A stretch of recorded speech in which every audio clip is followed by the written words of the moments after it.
PSC committee సభ్యులుగా మొదటి నుంచి ప్రతిపక్షానికి రావాల్సిన ఈ పదవిని రేవంత్ రెడ్డి గారి ఎంత తప్పుడు ఆలోచనతోని బీఆర్ఎస్ పార్టీ నుంచి కాంగ్రెస్ పార్టీలో చేరిన గాంధీ గారిని వేయడం, దాన్ని మొదటి నుంచి వ్యతిరేకించాం. ఈరోజు కూడా అదే నిర్ణయానికి మేము కట్టుబడి ఉన్నాం. పోయిన సమావేశంలోనే మా గౌరవ సభ్యులు ప్రశాంత్ రెడ్డి గారు, రమణ గారు, కమలాకర్ గారు మేమందరం కూడా చెప్పాం, ఇది పార్లమెంట్ అసెంబ్లీ సాంప్రదాయాలకు విరుద్ధంగా మీరు ఈ పని చేశారు, ఇది సరి అయింది కాదు. ఆయన అసలు బీఆర్ఎస్ పార్టీయా కాంగ్రెసా?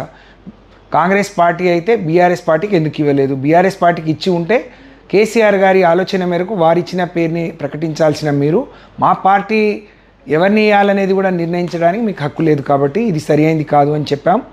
ఇవాళ ఎంత దిగజారుడు తనమంటే బీఆర్ఎస్ పార్టీ చేస్తున్న మరి ప్రయత్నం, ఇవాళ న్యాయస్థానం కూడా వారి మీద మొట్టికాయలు వేస్తుంది. ఎన్ని రోజుల్లో నిర్ణయాన్ని ప్రకటిస్తారని చెప్పి అడుగుతున్న క్రమంలో మొన్న సిఎల్పికి కూడా వాళ్ళని ఆహ్వానించకుండా అవమానం చేసినా సిగ్గు లేకుండా వాళ్ళు పార్టీ మారి మరి నిజంగా పార్టీకి ద్రోహం చేసిన వాళ్ళు ఈ విధంగా కొనసాగటం అనైతికం.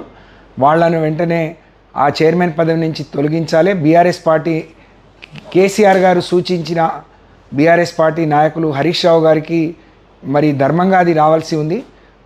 నామినేషన్ వేయని గాంధీని వేశారు, కానీ నామినేషన్ వేసిన హరీష్ రావు గారిని ఎందుకు తిరస్కరించారో చెప్పలేదు. కాబట్టి మరి ఈ విషయాన్ని ఆఖరి వరకు కూడా మేము ఇదే పోరాటం కొనసాగిస్తాం. మీ నిర్ణయం మార్చుకోమని చెప్పి మేము డిమాండ్ చేస్తూ ఉన్నాం.